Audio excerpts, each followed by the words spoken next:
I'm Jim Mundorf. This is Lonesome Lands episode 1, podcast episode 1. I'm pretty new to this, but I've run started Lonesome Lands website almost 6 years ago now, and I've talked a lot about different issues in agriculture and written a lot of things. And kind of always in the back of my mind, if I want to take the next step and keep this thing going, podcast is kind of the obvious direction to go in, or the next step to take. And so I probably should have started a while ago, but we're going to give it a shot now. And so, real quick about me, I grew up on a farm about 50 miles straight east of Omaha, Nebraska, outside of Griswold, Iowa is the town. And we raise corn and soybeans and have a cow-calf herd there. And I've been somewhat involved with that place since I was born, pretty much. But for the past 18 years, I've run my own business. And my main job is the Drover House, and that's where I build stuff out of Texas Longhorn cattle horns. And so during that time, I've kind of had a different role on the farm. My main role on the farm, I guess, is pretty much that of a hired hand. And so I haven't really been that involved in a lot of the day-to-day management issues or decision making on that comes with running a place like that. And so 6 years ago, or almost 6 years ago, I started Lonesome Lands and really started learning a lot about the issues facing people in agriculture in rural America. And the goal has kind of been to take people along with me as I'm learning about different things, and hopefully I'm able to explain things the way people understand it, so that people outside the industry can understand it. And that's the goal with the podcast moving forward, kind of that same goal. And so over the years, people have asked just kind of what is Lonesome Lands, and I thought about it, and kind of the simplest way to describe it is it's just words. It's words that I hope make a difference, but most of the words are mine, and some of the people have helped me out along the way, and some of the words are theirs, and I rely a lot upon the words of people who've come before and have been gone a long time. And one of those people is Theodore Roosevelt, and that's where the inspiration, I guess, for the name Lonesome Lands comes from. There's a quote that I heard a long time ago that really just kind of stuck with me, and it was, they live in the lonely lands where mighty rivers twist in long reaches between the barren bluffs. And he goes on to describe kind of the West mainly, but rural America also, in what he saw of it back in the 1890s when he went to his ranch in North Dakota. But that quoted, that first part of the quote, they live in the lonely lands, always kind of stuck with me as kind of the visualization of what I love about agriculture and just the rugged individualism that it takes to scrape out a living out here, and has for generations. And so I thought that would be a pretty good name for the website. And like a lot of people who've tried to start a website in the past 10 years, one of the hardest parts is finding a domain name that nobody's already used. And so I typed in Lonely Lands, and that one was taken. And so I thought Lonesome kind of described it just as well, or maybe even better. And I think that word had worked pretty good in some titles that have been used before. So I went with that. And so the goal really, when I started, is to become a storyteller. I've actually had an interest in media all my life, and I went to school I have a degree in communications and was a journalism minor for a little while, and that's a whole nother story. But the goal really has always been to be a storyteller and to tell the stories of what's going on out here. And that's a path I've kind of wavered on, I think, a little bit, because there's a lot of things going on out here, and I don't always have time to tell a story. So some of the stuff is just me putting the information out there. And but another person whose words I've really relied on of how to tell a story is Norman McLean, and he wrote a book called Young Men and Fire. And in it, well, in all of his writings, he's studied how to tell a story since he was a little kid, and his dad influenced him a lot and taught him. He was homeschooled for a while, And The Young Man in Fire is a book about some smoke jumpers who died in a wildfire in Montana in the 50s. And the quotes I use here or in some of my stories aren't anything about that. While he tells the story, he kind of explains how to become a storyteller. And I wrote a piece back in October where I used his quotes, and I thought they would work pretty good here. And it was called American Livestock Story, and it told the kind of what I've learned and seen in the livestock industries throughout my lifetime. But the first quote I used there was a storyteller has all kinds of stories going at one time, out of which he hopes he can find one story he can tell at one time. And so in agriculture, and that's kind of my issue, my biggest problem, I guess, is I have too many stories going at one time, and then I get overwhelmed and nothing comes out. And the goal is to find one story you can tell at one time. And in agriculture, you're constantly here to tell your story. From the corporations and the ag lobbyist groups, they want you to tell your story and talk about the hard work and your connections to the land and your faith and family, and they want the consumers to hear all that. And the goal there for them is when the consumer goes to the store and picks up a package of, let's say, beef, for example, they want the consumer to feel that connection of the American farmers and ranchers who are doing their best to raise the highest quality beef in the world. But the part of the story that they don't tell, and the part of the story that doesn't get told very often, because they pretty much control, the corporations and lobbyist groups control the narrative, is when that consumer picks up that package of beef, there's a good chance that that was imported, even if it says Product of the USA on it. Hopefully that changes real soon, but there's a good chance even Product of the USA labeled packages were imported, and there's a good chance that they were imported from corporations that are extremely corrupt and criminals. The biggest meat packer in the world, the owners went to prison, and they pled guilty to bribing government officials and health inspectors. That was JBS, and the second largest meat packer in the world pled guilty to giving gifts to the Secretary of Agriculture. And just a couple years after they pled guilty to doing that, they were able to merge with and become the largest meat packer in the world at the time, and that was Tyson Foods.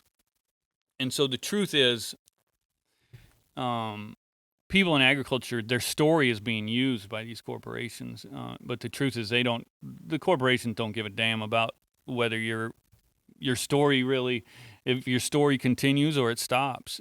They just want to be able to use that story to connect with consumers, and that's part of the story that I kind of want to tell, or I have worked to tell. And to go back to Norman MacLean's words, he talks about what a storyteller should be, and he explains it as he probably should be an old storyteller, at least old enough to know that the problem of identity is always a problem, not just a problem of youth, and even old enough to know that the nearest anyone can come to finding himself at any given age is to find a story about himself. And so that kind of goes into, the cheesy, cliched finding yourself talk that young people talk about. But he just explains that to really, a good way to find yourself, I guess, or to understand things about your life is to find a story that tells something about yourself. And that's kind of what I did with that American agriculture, or the American livestock story. And it kind of made me realize a lot of things about how livestock or how agriculture has changed throughout the years. And he talks about a problem of identity is always a problem. It reminds me, I've always kind of described myself as a farm kid who wants to be a cowboy when he grows up. And now that I'm 43 years old, I guess that problem of identity continues. But for people in agriculture, for a lot of people in agriculture, their identity comes from the generations that have come before them. I've called myself a fifth generation because in this part of the country, or in this neighborhood, 5 generations ago is when my great-great-grandpa moved here. And he bought land in the 1870s, and that's where my dad grew up, is on that place.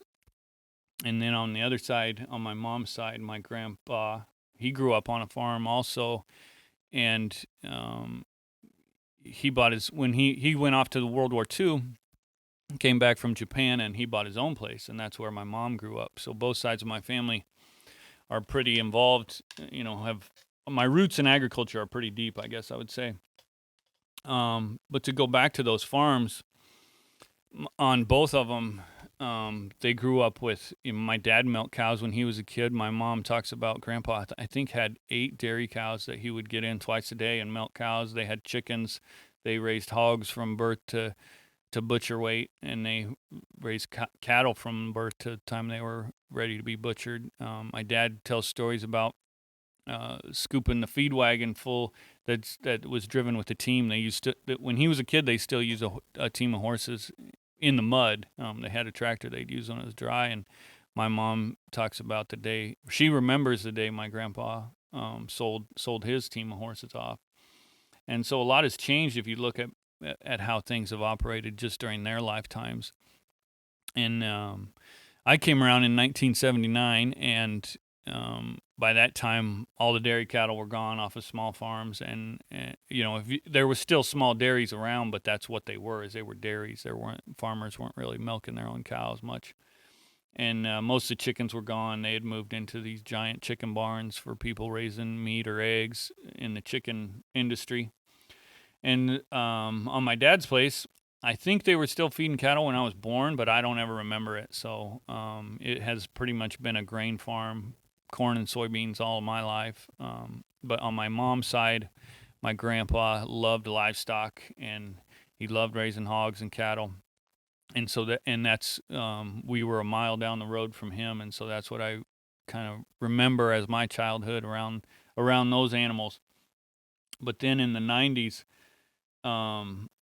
if you look at kind of the identity of agriculture, going back to Norman McLean's words, a lot of things changed there in the 90s. As far as the hog industry, I guess, is a good representation of that identity and what's kind of been happening, because in the 90s there, my grandpa was getting into his 80s, and he was having a hard time with hogs, and they were worried about him getting down with hogs, and so he was the main one taking care of them. And so he reached out to all my cousins. I think I was the last one in line that he talked to, and asked if they wanted to be in the hog business. And I can remember Dad saying that, and to survive in the hog business, you're just going to have to expand a lot, and because all these giant hog buildings were coming in at the time. Grandpa had hogs in all sorts of little huts, and we had a building called the hog house that we farrowed hogs in, but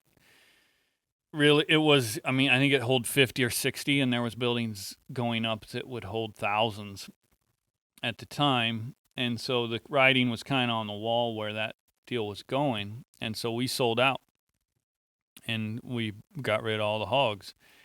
And Dad wanted to focus on feeding cattle anyway, and so that's what we did. And then a couple years later, in 1998, I think we sold out in 95 or 96 is the last time we had hogs. But in 1998, the hog market completely crashed, and a hog that was worth 250 pound hog went from being worth around $135 to around $20.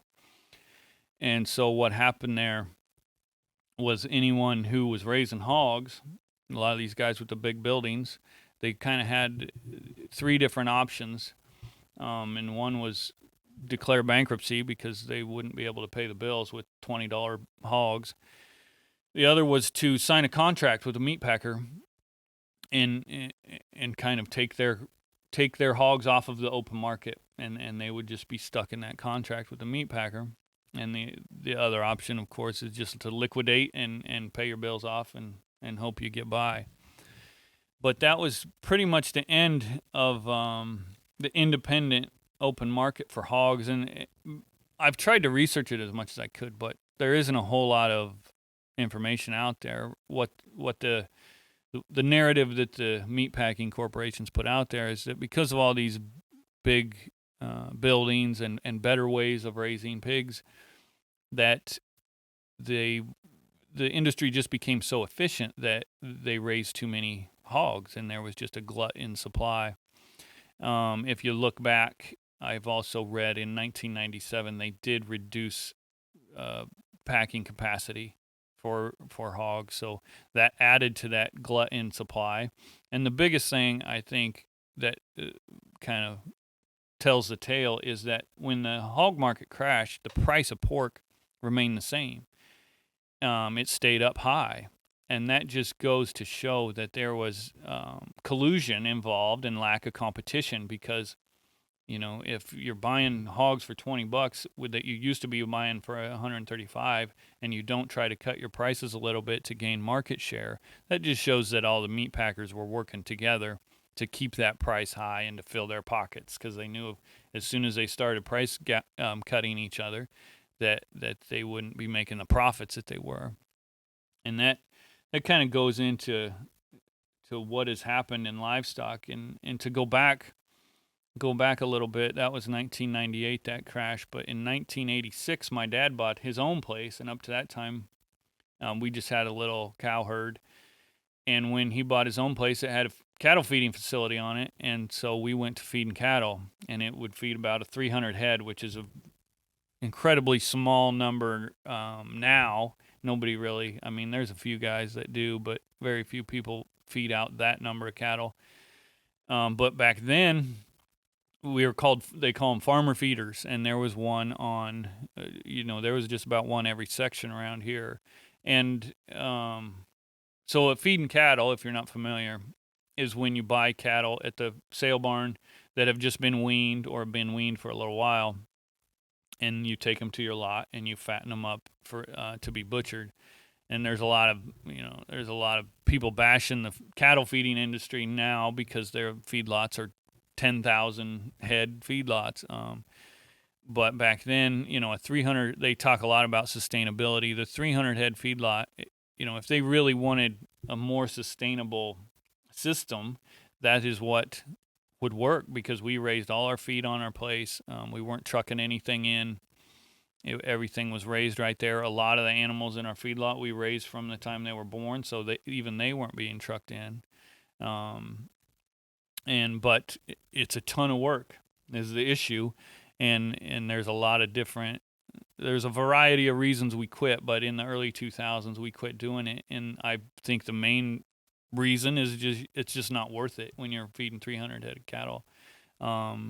You just can't make the money. I mean, you'd have good years, but a bad year would be kind of a disaster for you. And so that is kind of what has happened to livestock in my lifetime. We now have a cow-calf herd, and what that means is we are the ones raising the calves up and taking them to the sale barn for cattle feeders to buy them after they're weaned. And the whole industry has become kind of segmented to increase efficiency, and it's just been much more concentrated, and it's been pushed that way by the corporations, and there's a lot less people in it. As far as agriculture, a lot of people talk about the percentage of people in it and how small towns are dying, and all that's true. There's just a lot less people involved, and especially when it comes to independent people who are able to operate on the open market in a competitive open market. Even the cattle industry has went into these contracts where guys really aren't operating on the open market. They have a contract for their cattle before they even get them sometimes. And I think the story that really, I've told this before, but it kind of stuck with me, and that really kind of wraps it up, is there. IBP was the biggest meat packer in the world for a long until Tyson bought them, and they started their first packing plant about an hour from where I'm sitting now, north of here in Denison, Iowa. And when they started that packing plant, it was the first one that anyone had built outside of a major stockyard. And so the guys that built it, there was two guys, and they were asked, what are you going to do for your cattle? How are you going to operate outside the stockyard? And one of them said, 100-mile radius around here is my stockyard, meaning every farm and that's what he said. Every farm within a 100-mile radius has livestock on it. That's my stockyard, and that was true. But to go back, Tyson Foods bought IBP, and they closed that plant in 2015. And they were asked, why are you closing it? And the main reason given was there just wasn't enough cattle in the neighborhood. And so that just kind of shows all those pens that were the stockyard now. If you drive around, are there's just a barn with a roof falling in, and the pens have been plowed in our fields now. And that's a story I never really thought about until I started Lonesome Lands, and started looking for stories, as far as stories that tell yourself about yourself. And you got to be old enough to have seen those kind of things, and to live through those kind of issues. And one thing I've really thought a lot about is, when you're young, go back to Norman McLean's words, when you're young, you don't really realize how things that are happening, and the significance of things that are happening. And I look back on when Grandpa sold his hogs, and how that must have felt to him. He had always had hogs on his place, and for 50 years there, he had built the place up, and probably had a lot of hopes and dreams in the buildings and different things he was doing. And to load up those last hogs and watch them go down the road, I can't imagine what that felt like. And then to walk back through the buildings,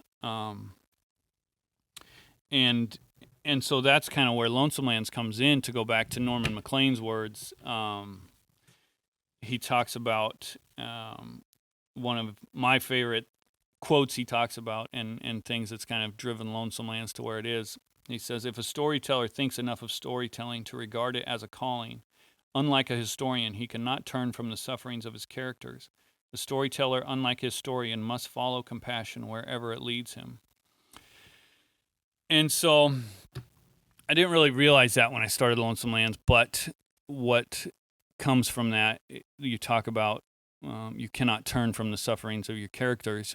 And what I've really learned over the past 6 years by following these issues and watching how they're covered by ag media, you could easily insert ag, the corporate ag media. There's some good ones out there still, but for the most part, the corporate ag media, or the media that covers agriculture, are, they are constantly turning from the sufferings of their characters. They do not care. They're completely funded by the corporations, and the characters, to me, in agriculture, are the people, who make it go, which are the small family-owned farms and ranches, and that want to be independent and want to remain independent. And the best story for that I found, and I've told this one before too, because I think it's the best example of how the industry kind of operates, as far as who controls the narrative and how they try to get it out there. And that was after the Holcomb beef plant fire. And what that was, in 2019, there was a packing plant fire in Holcomb, Kansas. Tyson Foods had a fire in one of their packing plants. And because the industry is so concentrated down to so few packing plants, they thought, the idea was that we wouldn't be able to process near as many cattle when the plant closed. So we would have this glut of supply, and we'd have too many cattle to process. So the price tanked, and it went down the limit every day.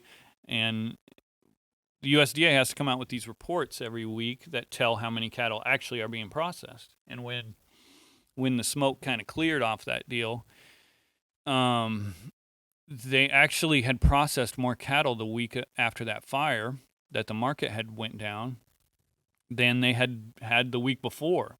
So because the price went down, the beef packers increased their capacity, which they had always could have done before. It showed that they had more capacity, and they were able to kill more on Saturdays and increase shifts and do different things to make up for that. And they definitely wanted to, because they were getting cattle cheaper. And what really told the story, or opened a lot of eyes, including mine, was the price continued to go down and stay down for months afterwards, for no reason. And a lot of people got really pissed off, people that raise cattle. And so they had this meeting in Omaha, and it was called a Stop the Steal meeting. And it was guys, cattle feeders mainly, and people in the cattle industry that wanted to get together and come up with a solution to this corporate corruption and collusion that was holding the cattle market down. It became really obvious that the cattle market wasn't really an open, competitive market anymore. And so after that meeting, I watched a video. I think it's called Ag Day TV. There's so many Ag Day or Ag. All the shows are called Ag something, but I'm pretty sure this one's called Ag Day TV. And Tyne Morgan was the host. I know that. And so, they covered this meeting. They did a report on this meeting, and to report on the meeting, they talked to, I believe, 3 different college professors from different ag schools, and they talked to a lobbyist from D.C. from the National Cattlemen's Beef Association, who represents beef packers. His Colin Woodall, he's the CEO of National Cattlemen's, and then they also talked to the editor of a magazine, Drover's Magazine, which is a cattle magazine. And all of those people said that the cattle industry is working, the market's working fine. This is just what happens. We just got to wait it out, and it'll turn around. And this is just what market is working, just as it should be working. And which was ridiculous. And like Colin Woodall came out and said, the lobbyist said that the people at that meeting were aligning with animal rights activists, which is a thing that they're still saying now, that anyone who talks bad about the cattle market, they're aligning themselves with animal rights activists. And so that really opened my eyes, because that was a report, and Farm Journal controls is Ag Day TV. They're the ones who put that out there, and they're also the ones who put the editor of the magazine out there, and they run that magazine. And so they did this report on this meeting, and they didn't talk to a single person who had attended the meeting. They didn't talk to a single cattle producer who was upset and why the meeting even happened. They just simply do not give a shit about the people who raise cattle and actually working in the industry. They are paid spokespeople. You go back to these land grant universities who are funded by the corporations, as well as the lobbyists for NCBA, who's funded by the corporations, and the ag media is pretty much completely funded by massive ag corporations. And they are paid spokespeople. The people who control this narrative are just simply paid spokespeople for those corporations. And they don't care if you're mad and you're so mad that you want to have a meeting. They won't even talk to you if you do that. They'll just sit back and accuse you of being animal rights activists and all these other things. And so that's really what opened my eyes and kind of motivated me, and that's been an issue from the get-go. Lonesome Lands doesn't exactly pay the bills, so it kind of goes the other way. And so I've had to. I'm glad these things kind of come up that open my eyes and continue to motivate me to kind of keep going with it. And to go back to Norman McLean's words, the guy that kind of keeps motivating me, and I keep relying on his words. And his dad taught him how to tell stories, and he used a quote in Young Men and Fire of his father, who said, one of the chief privileges of man is to speak up for the universe.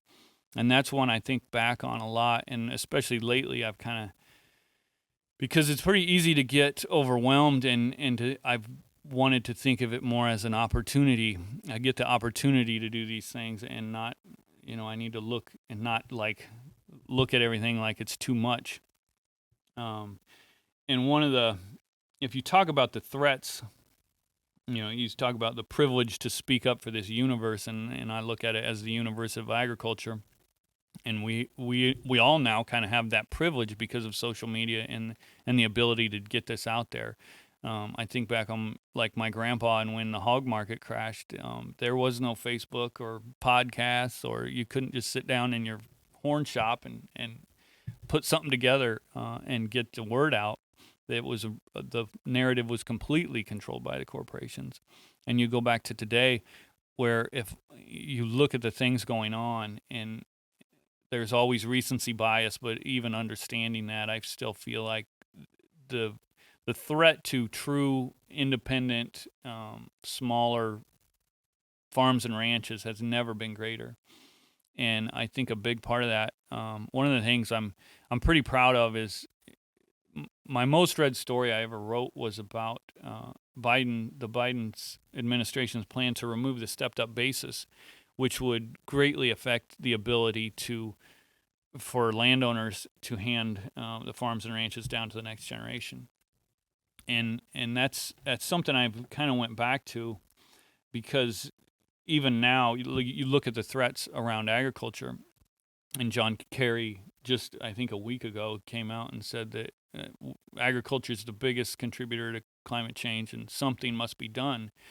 And you look at that and you combine that with something I read not too long ago, which said one third of the U.S. farmland will change hands in the next 15 years.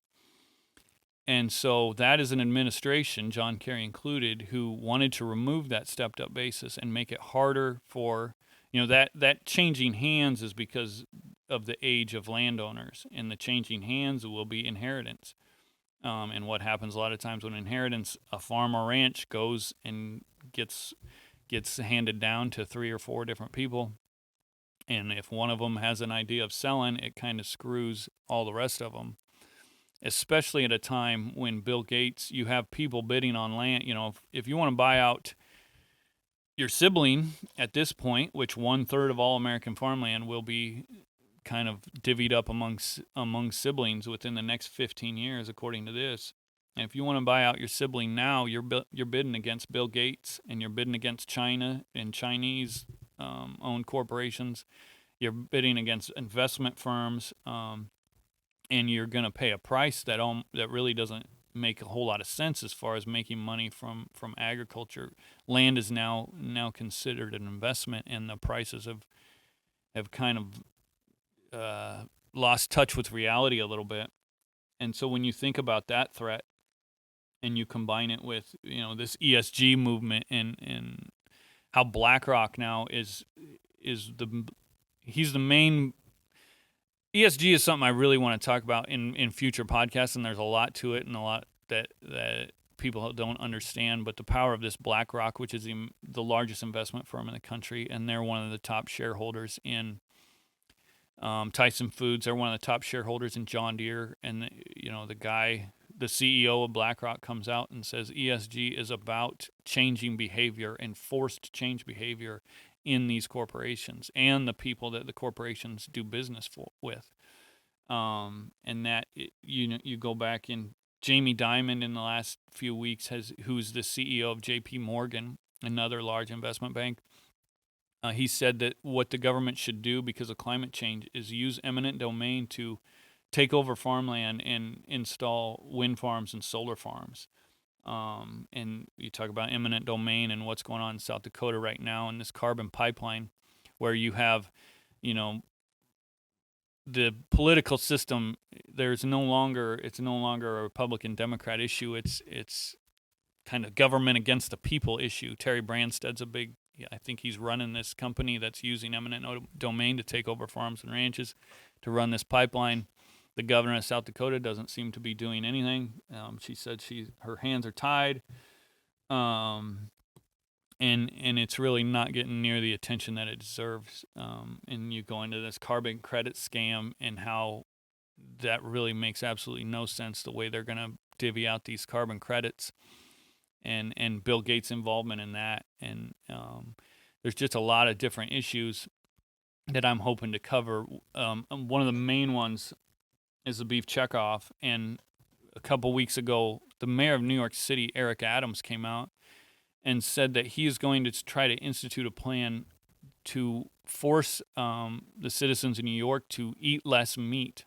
They've already done it in the schools, where they have 2 days a week that are meatless or vegan or vegetarian days. And so the kids are now only getting meat 3 days a week. And his goal is to really somehow make it so that the citizens are not able to eat as much meat, and he's going to try and regulate that.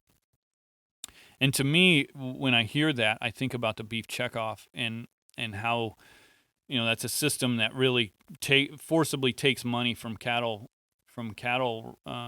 producers and forces, and they say they use it to promote beef consumption, when really they use it to throw their convention, and they're going to have their fancy summer meeting somewhere in California this year, where they pay everyone who controls the checkoff gets to come out and hear about how great the checkoff is.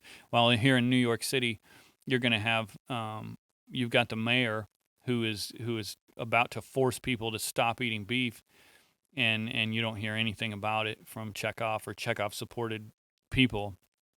And so that just kind of goes into, that list of things is where I'm hoping to cover and go into what I feel like needs to be covered. And when I look at that, it's always been really easy to become overwhelmed, and that's been my major issue is with Lonesome Lands and keeping up with things. Is there's so much going on, I'll start one thing and move on to something else, and then that thing doesn't get finished, and then nothing happens. And I'm hoping this podcast. Somebody told me that the main thing to make a podcast successful is to keep it consistent, and I thought that's my main issue is having any sort of consistency. And so hopefully this will maybe get me on somewhat of a schedule of being consistent. But what I'm trying to think of is that chief privilege, and go back to the words of Norman MacLean's father, and where he says it's a chief privilege of man to speak up for the universe. I'm really trying to focus on this as an opportunity. We're dealing with what I think really is the greatest threat to small farms and ranches, and the ability to stay independent and have somewhat of an open market and work that way. And it's an opportunity to speak up and to keep that happening, because there's so many different threats that want that not to stop happening. And when you think about storytelling, the hardest part of telling a story is the end, to come up with an ending. And I've thought about that a lot. And when you look at the livestock story and how things have changed, and you start looking at how the government wants to remove the ability to pass land down from generation to generation, and you look at who's coming in and taking over as land ownership with Bill Gates and the different people, you could easily say that this is the end of kind of an independent agriculture system, or that we're living in it. The end isn't going to come all at once, but it's going to come gradually, just like the end of chicken farming, having having chickens on the farm, or having hogs on the farm, or being able to feed out a couple hundred head of cattle. That never, it didn't come, the hog thing did come pretty kind of suddenly, but it was gradually over time leading up to that point. And if you look back on that and you look at how things have changed from my parents' generation to my generation, and if you look down 40 years from now, it's pretty obvious, it's not out of the way to say we're kind of living through the end of the independent, smaller farms and ranches. And the end of that, to me, would be a tragedy. And to go back to Norman MacLean's words again, and talking about the ending things. He was a Shakespearean. He taught Shakespeare at a university, I think at Dartmouth. And he said, there's a lot of tragedy in the universe that has missing parts and comes to no conclusion, including probably the tragedy that awaits you and me. And that's the part nobody wants to think about, is the tragedy that awaits you and me. But for me, I think, I'm part of doing this podcast and keep doing Lonesome Lands, even though I have a lot of other things I probably should be doing that would much easier pay the bills.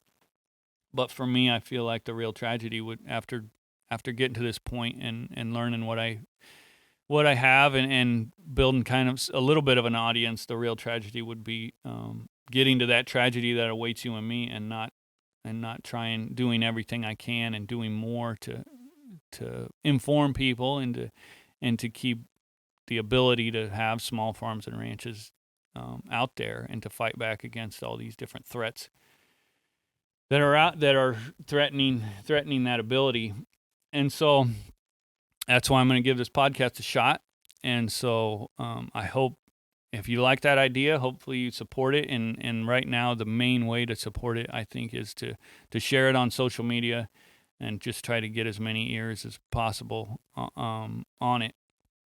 I'll be on Apple and Spotify. I'm hoping once I click stop on this deal, I'm gonna figure out if I can actually get it uploaded to Apple and Spotify and all the podcast hosts, and it's gonna be on YouTube for sure, which is where my biggest following is. So, but if you if you have an account on all those different things, it will help me. If you subscribe on all those, if you watch it on YouTube, subscribe on Apple, subscribe on Spotify, all that stuff.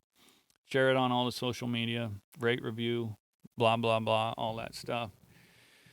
And so I talked a lot about words here and the words of Norman MacLean and how he's kind of inspired me. And Young Men in Fire what were the quotes of his that I used, the book that the quotes came from. But he wrote another book. He only had 2 published books. And his most famous words are what I'm going to leave you with. And you might recognize them a little more than the ones before, but just to go back to his words, eventually all things merge into one, and a river runs through it. The river was cut by the world's great flood and runs over rocks from the basement of time. On some of the rocks are timeless raindrops. Under the rocks are the words, and some of the words are theirs.